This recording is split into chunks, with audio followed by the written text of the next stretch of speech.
ஒரு கிராமத்தில் ஒரு வயதான விவசாயி இருந்தான். அவன் தினமும் வயலில் உழைத்தான். ஆனால் அந்த வருடம் வெயில் மிகவும் கடுமையாக இருந்தது. பயிர்கள் காய்ந்து போக ஆரம்பித்தது. ஒரு நாள் அவன் வானத்தை பார்த்து சொன்னான், இவ்வளவு வெயிலா? என் நிலம் காப்பாத்த என்ன செய்யலாம்? அவன் யோசித்தான். உடனே ஒரு புத்திசாலித்தனமான யோசனை வந்தது. அருகிலுள்ள குளத்திலிருந்து பெரிய பெரிய பனிக்கட்டிகளை எடுத்து வந்து வயலின் நடுவில் அடுக்க ஆரம்பித்தான். அந்த பனிக்கட்டிகள் மெதுவாக உருகி தண்ணீராக மாறி மண்ணை குளிர்ச்சியாக வைத்தது.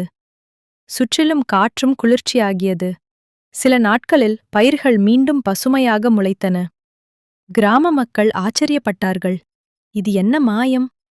விவசாயி சிரித்து சொன்னான், மாயமில்லை, யோசித்து செய்த வேலைதான். கதையின் கருத்து: பிரச்சனை வந்தால் கவலைப்படாமல் புத்திசாலித்தனமாக யோசித்தால் தீர்வு கண்டுபிடிக்கலாம்.